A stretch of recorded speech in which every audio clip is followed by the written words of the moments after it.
Protean ईजीओवी technologies limited इस company का IPO आने वाला है जो कि 6 नवंबर से 8 नवंबर के बीच में खुला हुआ रहेगा और कंपनी ने जो प्राइस पेंड रखा है वो 752 से 792 के बीच में रखा है। सो कट ऑफ प्राइस 792 है जिस पर अपना आईपीओ की फाइल लगने वाली है। कंपनी का जो लॉट साइज है वो 18 का है। मतलब लॉट साइज जो 18 शेयर्स का है और यहाँ पर कंपनी का जो स्टॉक मार्केट में लिस्ट हो जाएगा वो 17 नवंबर को लिस्ट हो जाएगा जिसके बाद हम नॉर्मल ट्रेडिंग कर पाएंगे।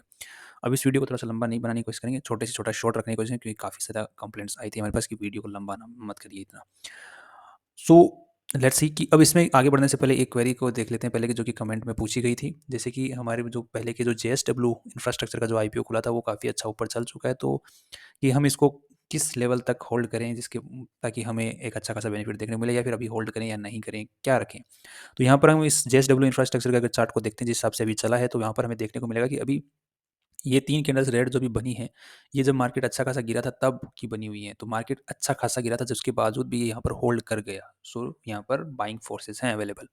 राइट। इसी के साथ में अगर हम लोग देखेंगे तो ये वाला जो लेवल है, ये वाला जो लेवल, इस लेवल का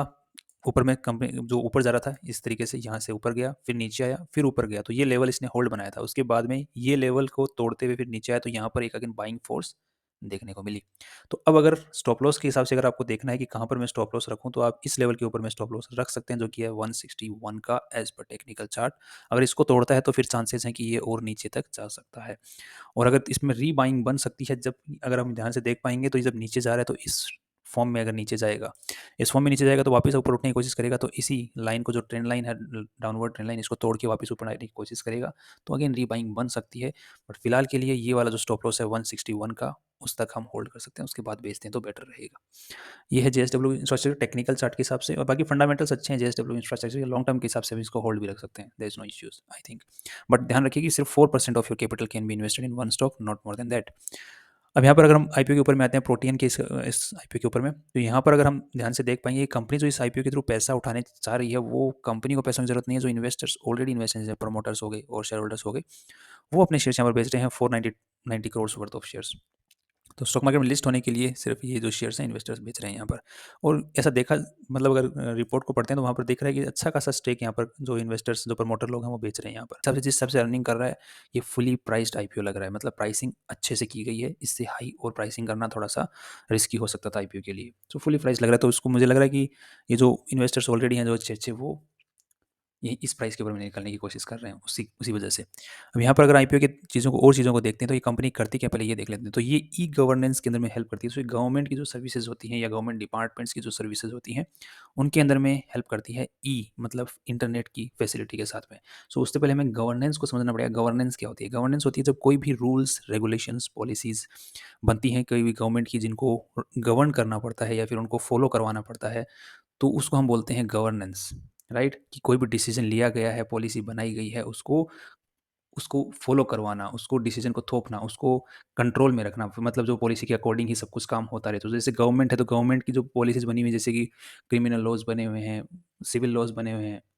तो जो लॉज बने हुए हैं उनके अकॉर्डिंग पब्लिक चले, और जो नहीं चल रहा उसको सज़ा मिले, इसके लिए आईएएस एंड आईएफएस जो ब्यूरोक्रेसी है वो उसकी इसका ध्यान रखती है। इसी तरीके से जैसे नॉर्मल जो बेसिक स्ट्रक्चर होता है किसी भी सर्विसेज के लिए, जैसे हम प्रोटीन की बात करते हैं तो यहाँ पर बहुत सारी सर्विसेज ये देती है, जैसे कि एनपीएस, एपीवाई जो कि अटल पेंशन योजना हो गई, एनपीएस की सर्विस हो गई, उनका बुक रिकॉर्ड कीपिंग का काम इसी प्रोटीन के आसपास पास में ही गवर्नमेंट ने दे रखा है, गवर्नमेंट ने इसी को दे रखा है। टैक्स का जैसे पैन कार्ड का, मतलब अब पैन कार्ड जारी कर सकती है कंपनी, टिन नंबर जारी कर सकती है, तो इसके लिए एक रूल बना हुआ है कि किसी भी बंदे के पास में ये पर्टिकुलर इन्फॉर्मेशन है, उसको आप पैन कार्ड जारी कर सकते हैं आईटी डिपार्टमेंट के साथ में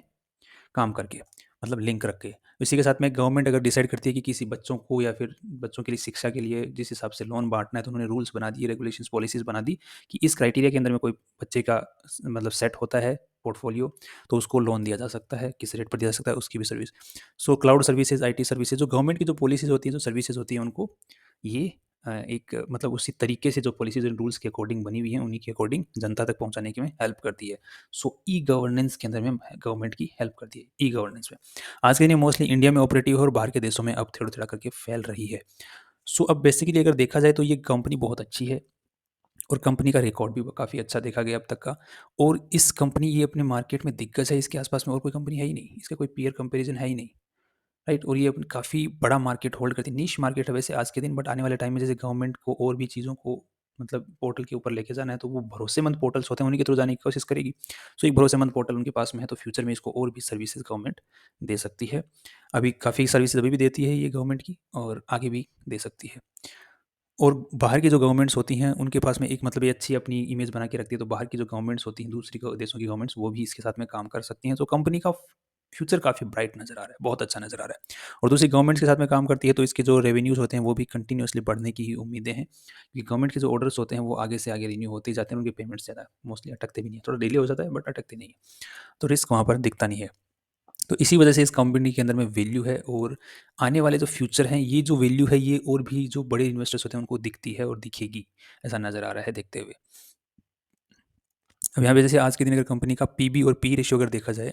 सो कंपनी का जो पीबी रेशियो है अगर अर्निंग्स के बेसिस पे देखा जाए तो 107 करोड़ की कंपनी ने कमाई की है, और कंपनी जो पैसे उठा रही, मतलब जो जिस भाव के ऊपर में शेयर्स बेच रहे हैं इसके जो ऑलरेडी इन्वेस्टर्स हैं,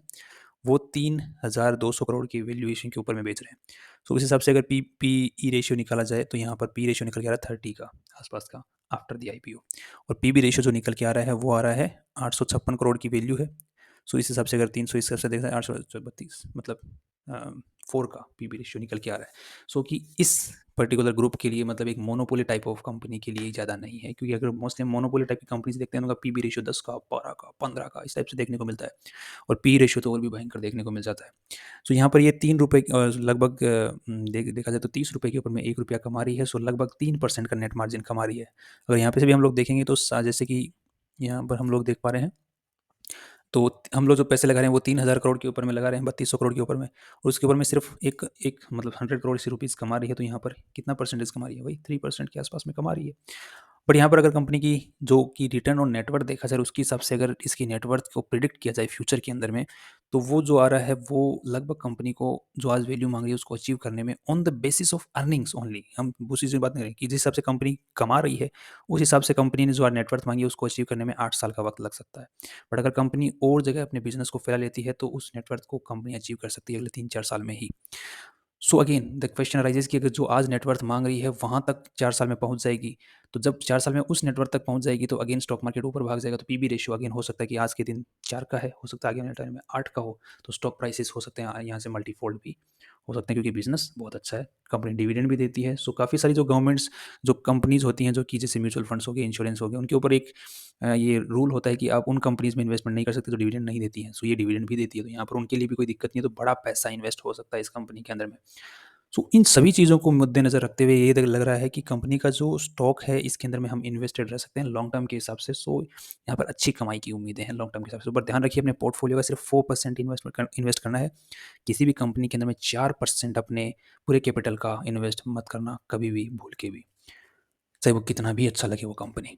सो यहाँ पर कंपनी अच्छी है, फ्यूचर अच्छा नज़र आ रहा है, और ज़्यादा ऊपर खुलने की उम्मीदें कम ही हैं इससे,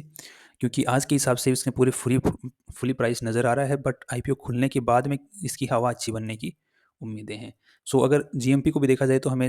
लगभग 13-14% के आसपास में पॉजिटिव ही नज़र आ रहा है,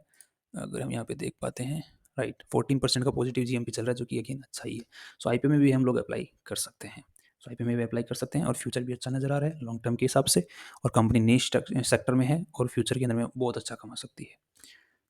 so that's all our review is, and I hope you like it. And आपके अगर कोई भी सवाल होते हैं दूसरी कंपनियों से रिलेटेड, वो भी आप कमेंट सेक्शन में पूछ सकते हैं, जैसे कि हमने आज एक इंक्लूड करने का कोशिश किया था वीडियो में, आपका भी आगे फ्यूचर में इंक्लूड करने की कोशिश करेंगे, कोई भी सवाल होता है उसको। Right, so finally that's all from side, and see you tomorrow.